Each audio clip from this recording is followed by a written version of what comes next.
मेरे ख्याल है कि बुशरा बीबी के सब्र का पैमाना लबरेज़ हो गया और बुशरा बीबी को नज़र आ रहा है कि पीटीआई की बाहर जो लीडरशिप की इस वक्त जो तरीका वारदात है, जो काम है, जितने वो कंप्रोमाइज़ हैं, जितने वो कमज़ोर हैं, इमरान खान अगले 2 साल भी बाहर नहीं आएंगे। और अब उन्होंने ये बात, आप इसको कहें कि उन्होंने फ्रस्ट्रेशन में कही है, गुस्से में कही है, सब्र का पैमाना लबरेज़ हो गया है, या उन्हें इसके अलावा कोई हाल नज़र नहीं आता, कुछ भी कह लें, लेकिन ये बातें बुशरा बीबी की बड़ी वाज़ेह हैं। अब ज़ाहिर है अगली हेयरिंग पे थोड़ा सा इसको डैमेज कंट्रोल की कोशिश की जाएगी, क्योंकि आज की इस टॉक के बाद बहुत से सवालात उठे हैं पीटीआई के ऊपर, पीटीआई की तंजीम के ऊपर। देखें, पीटीआई की तंजीम, मैंने बात पीटीआई की लोगों पे, बाहर लीडरशिप पे बात करना छोड़ दिया है। इसलिए छोड़ दिया है कि उन्होंने अपने कुछ बंदे छोड़े हुए हैं जो हमारे ऊपर पड़ जाते हैं, हमें कहते हैं कि जी हम कोई हमारा एजेंडा है, हमारा कोई एजेंडा नहीं है।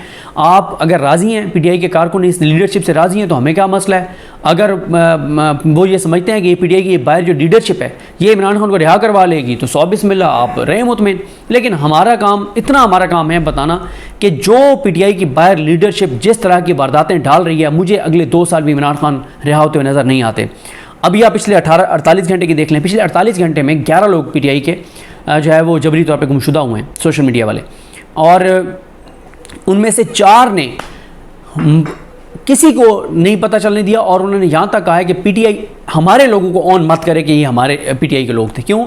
उन्होंने कहा कि ये पीटीआई की जो इस वक्त बाहर लीडरशिप है, ये इन्होंने कुछ करना करवाना है नहीं, ना इन्होंने अज़हर मिशवानी के भाइयों के लिए कुछ किया, ना इन्होंने शहबाज गिल के भाई के लिए कुछ किया, ना इन्होंने किसी और के लिए कुछ किया। तो आप लोगों को उन्होंने हाथ जोड़ के कहा कि आप लोगों की बड़ी मेहरबानी, आप लोग इनको, हमारे बंदों को ना कीजिएगा, हम अपने बंदों को खुद छुड़वा लेंगे। और इस वक्त हालात ये हैं कि पीटीआई के जो लोग पुराने भी सोशल मीडिया के थे, वो वीडियो पैगामात रिकॉर्ड करके दे रहे हैं, वो बयान हल्फी दे रहे हैं कि हमारा पीटीआई से कोई ताल्लुक नहीं है। उसकी वजह यह है कि पीटीआई की बाहर लीडरशिप जिस तरह की कंप्रोमाइज्ड है, जितनी ये नाअहल है, उसके बाद किसी को इन पर उम्मीद नहीं है, और लोग खुद से बयान हल्फी लिख के दे रहे हैं, इनके वीडियो पैगामात जारी कर रहे हैं। और ये सबसे बड़ा धचका है इमरान खान को और तहरीक इंसाफ को कि जो इमरान खान के पुराने लोग थे, उनके वर्कर थे, वो बयान हल्फी दे रहे हैं, वो वीडियो पैगामात रिकॉर्ड करके दे रहे हैं कि हमारा तहरीक इंसाफ से कोई ताल्लुक नहीं है, और वजह पीटीआई की बाहर लीडरशिप है। 48 घंटे में इतने लोग उठाए गए। अगर नून लीग इतने लोग उठाए गए तो नून लीग क्या करती, मैं आपको ये बता सकता हूँ। नून लीग ये करती कि वुकला में इस वक्त पीटीआई का इन्फ्लुएंस नून लीग से ज़्यादा है जितना नून लीग का हुआ करता था। नून लीग होती तो वो क्या करती, वो 200 वकील लेती, छुट्टी के दिन भी अदालत पहुँच जाती और दरख्वास्त लेके कि आज ये अदालत खोलें और हमारी दरख्वास्त सुनें। अब आप देखें कि जो अहमद जजुआ को अगवा किया गया, ईमान मज़ारी अकेली वहाँ पर गई है हाई कोर्ट में, और उन्होंने ठीक वकील किया। ईमान मज़ारी पीटीआई की तो नहीं है ना, शीरी मज़ारी साहबा की बेटी ज़रूर है, लेकिन उसका पीटीआई से कोई तल्लुक नहीं है, वो पीटीआई की बहुत बड़ी नाक़िद है, लेकिन अकेली ईमान मज़ारी गई है ना वहाँ पे।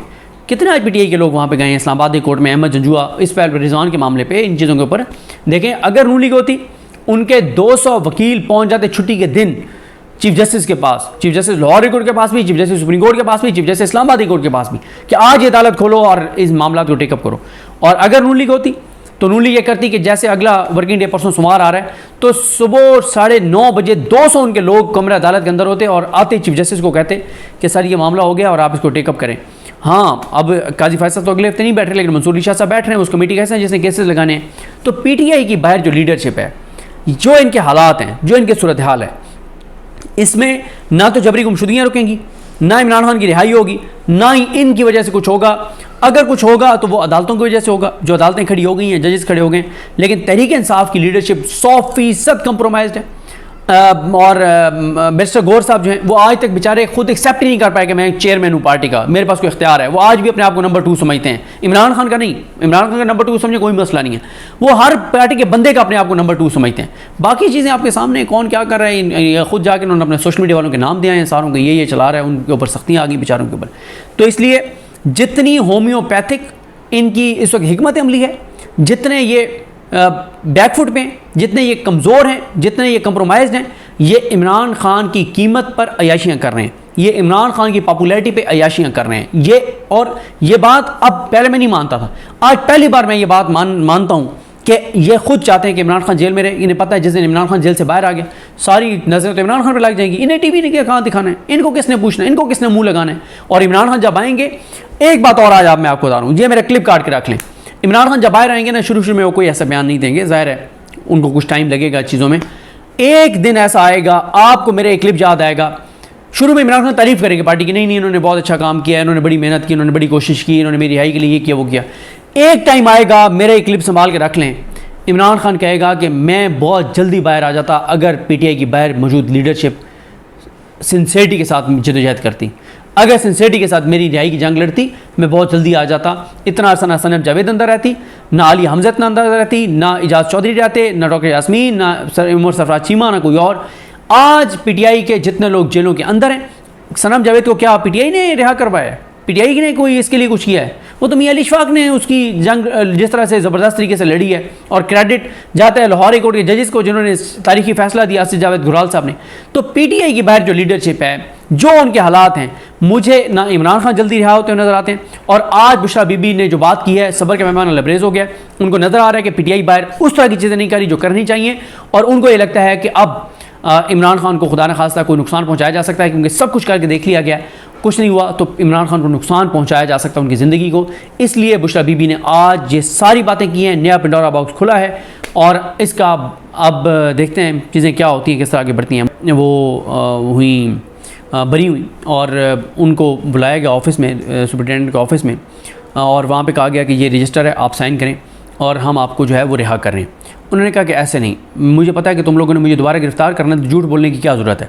तो उन्होंने कहा कि नहीं नहीं हम आपको रिहा करें। उन्होंने कहा कि मेरे वकील को जब तक नहीं बुलाएंगे तब तक मैं साइन नहीं करूँगी। तो उनके वकील इंतज़ार हुसैन पंजोता जो हैं, उनको बुलाया गया। इंतज़ार हुसैन पंजोता आए और उन्होंने बुशरा बीबी को कहा कि इसके अलावा ऑप्शन नहीं है, आप करें दस्तखत, क्योंकि इनसे वो उन्होंने इंतज़ार हुसैन पंजोता साहब को भी यकीन दहानी कराई कि आपको हम जो है वो आप जा सकते हैं, सिर्फ आप जो है वो यहाँ पे जो है वो दस्तखत कर दें। बुशरा बीबी ने दस्तखत किए, वहाँ से निकले, और जैसे ही बाहर आए और गेट नंबर 5 की तरफ जा रहे थे, जहाँ पे सारा मीडिया और तमाम पीटीआई की लीडरशिप मौजूद थी, तो उनको वहाँ पे रोका गया और कहा गया नहीं नहीं नहीं नहीं, आपकी रिहाई इधर से नहीं है, आपकी रिहाई गेट नंबर 3 से है। तो उन्होंने कहा, इंतज़ार हुसैन पंजोता ने, कि हम तो पहले इधर से जाते हैं। उन्होंने कहा नहीं नहीं, आज आपकी रिहाई गेट नंबर 3 से है।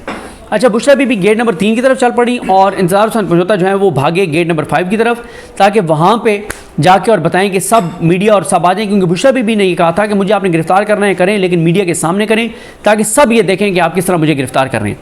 बुशरा बीबी गेट नंबर 3 की तरफ चली और जा रही थी, और इंतज़ार हुसैन पंजोता गेट नंबर 5 की तरफ भाग के गए आगे, और उन्होंने गेट से जो है वो छोटी सी वो एक थी जगह, वहाँ से उन्होंने बहुत आवाज़ें दी सबको कि गेट नंबर 3 पे आ जाएं, गेट नंबर 3 पे आ जाएं, गेट नंबर 3 पे आ जाएं, लेकिन उनकी आवाज़ नहीं गई, क्योंकि बाहर बहुत शोर था। इस दौरान पुलिस ने आके उनको पीछे हटा लिया और उनको वहाँ बिठा लिया। उनको वापस नहीं आने दे रहे थे गेट नंबर 3 की तरफ। वहाँ रजिस्ट किया उन्होंने, और बड़ा रोला डाला इंतज़ार हुसैन पंजोता ने। वो वहाँ से रजिस्ट करके भागे गेट नंबर 3 की तरफ। गेट नंबर 3 की तरफ आए तो उस वक्त जो है वो बुशरा बीबी साहिबा जब थोड़ी सी गेट के करीब गई, तो उन्होंने देखा कि बाहर तो कोई मीडिया और नहीं था। उनको कहा गया कि बाहर मीडिया भी है और बाहर आपके वकला और सब लोग मौजूद हैं। अच्छा, उसका मकसद उनका ये था कि वो जो अहाता जेल है उससे एक कदम वो बाहर रख दें, तो फिर ताकि उनकी गिरफ्तारी डाल दें। खैर, वो पीछे हट के आ गई, तो उन्हें कहा गया कि उन्होंने कहा जी मैंने जो है वो नमाज़ पढ़नी है। तो वो नमाज़ पढ़ने लगी वहाँ पे एक जगह पे। तो इंतज़ार हुसैन पंजोता ने सारे जेल के पुलिस को पीछे हटा दिया कि वो एक खातून है, नमाज़ पढ़ रही हैं, तो तुम लोगों का यहाँ पे क्या काम है, पीछे हट जाओ, उनको नमाज़ पढ़ने दो। बुशरा बीबी एक जगह पे नमाज़ पढ़ रही थी, और इस दौरान ये कुछ और लोग आए, और उसमें बाद में उनको नैब का कहा गया, लेकिन वो मतलब सिविलियन ड्रेस में थे, पुलिस के नहीं थे। उन्होंने पीछे हटाया इंतज़ार हुसैन पंजोता साहब को, उनको धक्के शक्के दिए, उनको भी पीछे हटाया। उनको पीछे हटा के इंतज़ार हुसैन पंजोता को और कहा गया कि बुशरा बीबी को कि आप आ जाएं, आपको हमने गिरफ़्तार कर लिया, आपको नैब ने गिरफ़्तार कर लिया। और फिर उनको दोबारा जो है वो अंदर ले गए, और इस तरह से ये सारा उस दिन वाक़या हुआ था।